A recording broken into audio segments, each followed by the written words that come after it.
Welcome back to Ashika blog. எல்லாரும் எப்படி இருக்கீங்க? நல்லா இருக்கீங்கன்னு நினைக்கிறேன். இந்த அம்மன் அருளோட ஏன் அம்மன் அருள் அப்படின்னு சொல்லி ஏன் சொல்ல வர ஒரு குதூகலமா தான் இருக்கு. அது ஏன் எதுக்குன்றத இந்த வீடியோல நான் டீட்டெயிலா சொல்றேங்க. நமக்கு ஒரு பெரிய வாய்ப்பு கிடைச்சிருக்கு எனக்கு. அதை பத்தி நான் இந்த வீடியோல ஃபுல்லா சொல்ல போறேன். கண்டிப்பா பாருங்க. புதுசா பாக்குறவங்களா இருந்தா நம்ம சேனலை சப்ஸ்கிரைப் பண்ணிக்கோங்க. அப்பதான் நான் போற வீடியோஸ் எல்லாமே வரும். இதை பத்தி நான் ஆல்ரெடி ஷார்ட்ஸ்ல சொல்லியிருப்பேன். கண்டினியூ பாக்குறவங்களுக்கு தெரிஞ்சிருக்கும். ஆமாங்க, நீங்க இப்ப பாத்துட்டு இருக்கீங்க இல்லையா, இந்த கோயில் தாங்க. இது ரொம்ப சின்ன கோயில் தான். ஆனா இங்க ரொம்ப விசேஷமா ஆடி மாசத்துல செய்வாங்களாம் ஒவ்வொரு வெள்ளிக்கிழமை பூஜையும். அந்த பூஜை எப்படி செய்வாங்கன்னு பாத்தீங்கன்னா, ஒரு 10 பேர் அந்த மாதிரி குழுவா இருந்து அவங்க ஒரு வாரமும் ஒருத்தவங்க செய்வாங்களாம். அதே மாதிரி இந்த விளக்கு பூஜை எல்லாம் செய்வாங்களாம். அப்புறம் இந்த நவராத்திரி அந்த பூஜை எல்லாம் செய்வாங்களாம். அந்த மாதிரி நம்ம இங்க இப்பதானே வந்திருக்கோம். அதனால நம்மளையும் பார்த்துட்டு நம்ம பண்ற பூஜை பார்த்தாங்களா என்னன்னு எனக்கு தெரியல. ஆனா நம்மள இந்த மாதிரி ஒரு குழு மாதிரி வச்சு நீங்க நடத்தி கொடுக்கணும் அப்படின்னு சொல்லி கேட்டிருக்காங்க. அதுக்கான முயற்சிகள் இப்ப போயிட்டு தாங்க இருக்கு. அந்த முயற்சி வெற்றி பெறுதா இல்லையான்றது நம்ம கூட இருக்கிறவங்க முடிவு பண்ணோம். எனக்கு எடுத்து பண்ணணும்னு சொல்லி ரொம்ப ஆசை. ஏன்னா எனக்கு தேடி அந்த அம்மனுக்கு செய்யணும், இந்த மாதிரி எல்லாம் பூஜை வேலைகள் கோயிலுக்கு செய்யணும்னு சொல்லி எனக்கு ரொம்ப நல்ல ஆசை. அது இப்ப நிறைவேறுதுன்னும் போது அது இன்னுமே கூடுதல் ரொம்ப சந்தோஷமா இருக்கு.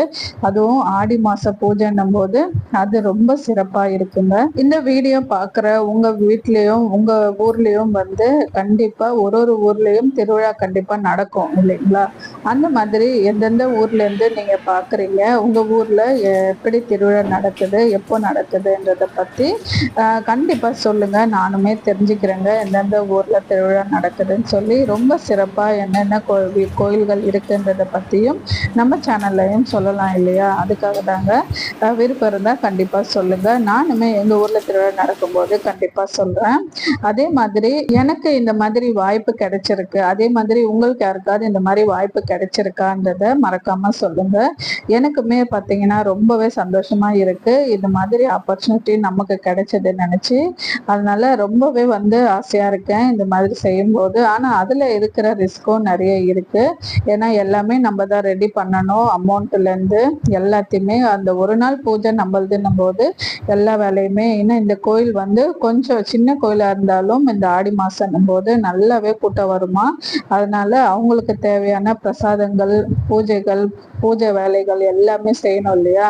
அதை நம்ம நல்லபடியா செய்து முடிக்கணும்னு சொல்லி எனக்காக நீங்களும் வேண்டிக்கோங்க. உங்களுக்கான பிரேயர்கள் ஏதாவது இருந்துச்சுன்னா, வேண்டுதல்கள் இருந்துச்சுன்னா கண்டிப்பா கமெண்ட்ல சொல்லுங்க. அதோட இந்த பூஜையிலும் உங்களோட வேண்டுதலும் நானுமே வேண்டிக்கிறேங்க. கண்டிப்பா இந்த சாமிக்கு எவ்வளவு சக்தி இருக்குன்றத என்னோட லாஸ்ட் பிளாக்ல நீங்க பார்த்திருக்கலாம். கார் என்ன ஆயிருக்கு, அதனால என்ன நமக்கு நடந்திருக்கு, நன்மை நடந்திருக்குன்றத பத்தி நான் லாஸ்ட் பிளாகா வீடியோ போட்டிருப்பேன், ஃபுல் வீடியோ. அதை போய் பார்த்தீங்கன்னா தெரியும் நான் ஏன் இவ்வளவு சந்தோஷமா இருக்கேன். இந்த பிளாகை இதுல சொல்லிட்டு இருக்கேன் அந்த கோயிலை பத்தின்றத. ஏன்னா எனக்கும் நாகாத்தம்மன் அந்த சுவாமிக்கும் பார்த்தீங்கன்னா சின்ன வயசுல இருந்து ரொம்ப நல்ல ஒரு பழக்கம் இருக்கு. சின்ன வயசுல நமக்கு இஷ்ட தெய்வம் சொல்லி ஒரு சாமி இருக்கும் இல்லையா? அந்த மாதிரி நான் குழந்தையில இருந்து எனக்கு நினைவு தெரிஞ்சு வழிபட்ட சுவாமின்னு பார்த்தீங்கன்னா இந்த அம்மன் நாகாத்தம்மன் தாங்க. அதே மாதிரி நான் வாக்குப்பட்டு போன அந்த ஊர்லயும் பாத்தீங்கன்னா அந்த வீட்டுக்கு போறதுக்கு முன்னாடியே நாகாத்தம்மன் கோயில் வரும். அந்த கோயில் அப்ப பாத்தீங்கன்னா 2019 பார்க்கும்போது ஒரு சின்ன புத்து மட்டும்தாங்க இருக்கும். ஆனா அப்பவே நல்லா ஃபேமஸ் தான் அந்த கோயில். ஆனா இப்ப பாத்தீங்கன்னா அதை விட ரொம்ப ஃபேமஸான கோயில் ஆயிடுச்சு. ஏன்னா அந்த திருவிழா பார்க்கறதுக்கு நியூஸ் சேனலே அவங்கெல்லாம் பாக்குற மாதிரி எடுக்கிற மாதிரி அந்த அளவுக்கு ரொம்ப ஃபேமஸா இருக்குங்க. என்னுடைய கோயிலை பத்தி நானுமே ரொம்ப பெருமையா சொல்லிக்க கூடாது. அந்த திருவிழா பண்ணும்போது நான் கண்டிப்பா அந்த வீடியோஸ் போடுறேன். லாஸ்ட் இயருமே போட்டிருப்பேங்க. ஏன்னா நாக பஞ்சமி அன்னைக்குதான் பாத்தீங்கன்னா அங்க திருவிழா பண்ணுவாங்க. May 1 ஒன்று அந்த மாதிரி. ஏன்னா இந்த வருஷம் கும்பாபிஷேகம் இருக்குன்ற மாதிரி சொல்லியிருந்தாங்க. அதனால திருவிழா எப்போ பண்ணுறாங்கன்றதை பற்றி இன்னுமே டீட்டெயிலாக தெரியலங்க. அதனால நான் அது அப்டேட் வரும்போது கண்டிப்பாக உங்களுக்கு சொல்கிறேன். பாருங்க எவ்வளோ ஜனம் வராங்கன்னு சொல்லிட்டு. ஏன்னா எங்களுடைய பார்ட்டிசிபேட்டுமே இருக்கும். நம்ம சென்னையில் தான் இருந்தாலுமே நமக்கு வீடு அங்கே இருக்குது. அது மட்டும் இல்லாமல் அங்கே பார்த்தீங்கன்னா அத்தை மாமா அவங்க 2 பேரும் இருக்காங்க. அதனால எங்களுடைய பார்ட்டிசிபேட் கண்டிப்பாக இருக்கும். எந்த கோயிலுக்காவது நம்ம செய்யணும்னு நினைக்கிறோமோ அப்போ நம்மக்கிட்ட கண்டிப்பாக அந்த அம்மன் வந்து அந்த அருளோட எங்ககிட்ட வந்து இருந்துச்சுன்னா கண்டிப்பாக அந்த அம்மனுக்கு வந்து செய்கிறதுல எந்த வித குறையும் இல்லாமல் செய்வோங்க. அந்த மாதிரி இந்த வருஷமும் செய்யணும்னு நினைக்கிறோம். பார்க்கலாம், எங்களுடைய நிலைமையை அந்த அம்மன் மாற்றுவாங்கன்னு நினைக்கிறேன்.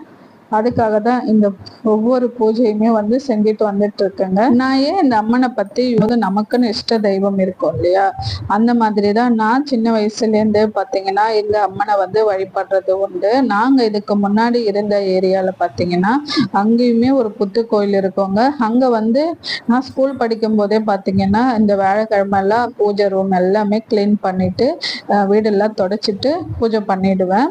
அதே மாதிரி அங்க இருக்கிற புத்து கோயிலுக்கு போயிட்டு வருவோம்.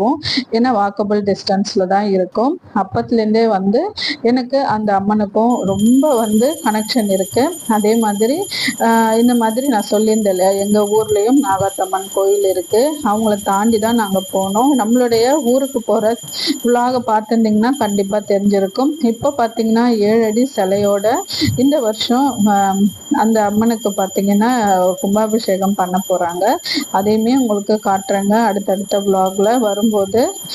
அதே மாதிரி இப்போ நாங்கள் இருக்கிற ஏரியாவில் பார்த்தீங்கன்னா இங்கேயுமே நாகாத்தம்மன் கோயில் இருக்கு. இந்த கோயிலும் ரொம்ப வருஷமா இருக்கு. இப்போ நம்ம அந்த கோயில் பக்கமே இருக்கிறதால எனக்கு இந்த வாய்ப்பு கிடைச்சிருக்குன்னும் போது அது வந்து ரொம்பவே சந்தோஷமா இருக்குங்க. அதனால தான் ரொம்ப எக்ஸைட்மெண்ட்டாக இந்த விஷயத்த உங்களுக்கு முதல்ல சொல்லணும்னு சொல்லிட்டு தான் இந்த பதிவில் நான் சொல்லலான்னு சொல்லிட்டு இருக்கேன். இந்த விளாக் பார்த்தீங்கன்னா நான் வந்து வெள்ளிக்கிழமை பூஜை பண்ணேன் இல்லையா, அந்த வீடியோ தான். இதை எடுத்து ரொம்ப நாள் ஆயிடுச்சு. ஆனால் இப்போ தான் போட வேண்டிய நிலைமை வந்திருக்கு. அதனால தாங்க இந்த வீடியோ பார்க்குறவங்க கண்டிப்பாக உங்களுக்கு இன்ட்ரெஸ்டிங்காக தான் இருக்கும்னு நினைக்கிறேன். அதே மாதிரி உங்களுக்கு என்ன இஷ்ட தெய்வம்ன்றதையும் மறக்காமல் வந்து சொல்லுங்கள். சரி, இப்போ நம்ம செஞ்ச பூஜையோட டீட்டெயிலில் வந்து சொல்லிடுறேன். அன்னைக்கு என்ன பண்ணியிருந்தேன்னு பார்த்தீங்கன்னா நம்ம வந்து வெள்ளிக்கிழமை பூஜை தாங்க செஞ்சுருந்தோம். அதுவும் ஒரே நேரத்தில் தான் இந்த பூஜை செஞ்சுருந்தேன். அதோட பார்த்தீங்கன்னா நம்ம வந்து முதல் முறையாக கலசம் வச்சுருக்கோம் வீட்டில். இது வந்து கண்டினியூ பண்ணணுன்றதுக்காக. ஆனால் இதுதான் ஃபஸ்ட் டைம் பண்ணியிருக்கேங்க. எதுக்கு கலசம் வச்சிருக்கேன்னு பார்த்தீங்கன்னா நம்ம வீட்டில் அவருக்கு பார்த்தீங்கன்னா கும்பராசி. அதனால கும்பராசி இருக்கவங்க வீட்டில் கலசம் இருக்கணும். அந்த கலசம் வச்சு நம்ம வந்து வழிபட்டு வந்துட்டு இருக்கோங்க. நாங்கள் பார்த்தீங்கன்னா இது வந்து ஒரு 2-3 வாரத்துக்கு முன்னாடி வச்சது தான் இந்த தேங்காய். ஆனால் இப்போதான் நாங்கள் வந்து இதை உடைச்சு பார்த்துருந்தோம். ரொம்பவே நல்லா இருக்குங்க, நல்லா இருந்துச்சு.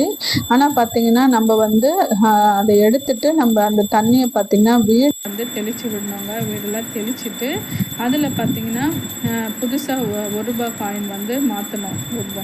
தண்ணி எப்போல்லாம் மாற்றுறோமோ அப்போல்லாம் இந்த 1 ரூபாய் காயின் போட்டுட்டு அதில் 1 ரூபாய் காயின், நெல்லிக்காய், லெமனு, மஞ்சள், குங்குமம், அதோட வாசனை பொருட்களான ஜவ்வாது, பன்னீர் இந்த மாதிரி வந்து அதில் சேர்த்துட்டு தேங்காய்க்கு பார்த்திங்கன்னா நல்லா மஞ்சள் பூசி குங்குமம் வச்சு இந்த மாதிரி மா இலையும் வேப்ப இலையும் வச்சு நம்ம தேங்காய் வந்து அம்மனாக கலசத்தை வந்து நம்ம ரெடி பண்ணோங்க. இந்த மாதிரி வைக்கும்போது தான் வந்து அந்த கலசத்துக்கான ஒரு முழு இதுவே கிடைக்கும். அதே மாதிரி அந்த தண்ணி பண்ணக்கூடாது. மீதம் இருந்தால் கூட அந்த தண்ணியை கால்படாத இடமா செடிங்களுக்கு கூட ஊற்றிட்டு அந்த காயின் மட்டும் நம்ம மாற்றி மாற்றி வைக்கணும். இது மாதிரி தாங்க நான் இப்போது 2வது முறையும் தேங்காய் மாற்றிருக்கேன். ஆனால் பார்த்திங்கன்னா இது வந்து கண்டினியூ வரணும். அதனால தாங்க நம்ம வந்து சொல்லிகிட்ருக்கேன். அது இது முன்னாடி எடுத்த விலாகுன்றதுனால நம்ம வந்து பிரதோஷம் வந்துச்சு வெள்ளிக்கிழமை. அதனால் அப்படியே கோயிலுக்கும் போயிட்டு இருந்தோங்க. பூஜை முடிச்சுட்டு அந்த கோயிலுக்கும் போயிட்டு அழகாக நம்ம வீட்டை இந்த வெள்ளிக்கிழமை பூஜையும் வந்து அழகாக முடிச்சிருந்தோங்க. இந்த விலாக் இதோட முடிச்சுக்கிறேங்க. இந்த வீடியோ உங்களுக்கு கண்டிப்பாக யூஸ்ஃபுல்லாக இருந்திருக்கும்னு நினைக்கிறேன். கண்டிப்பாக நம்ம சேனலை சப்ஸ்கிரைப் பண்ணிவிட்டு லைக் அண்ட் ஷேர் சப்ஸ்கிரைப் பண்ணிக்கோங்க.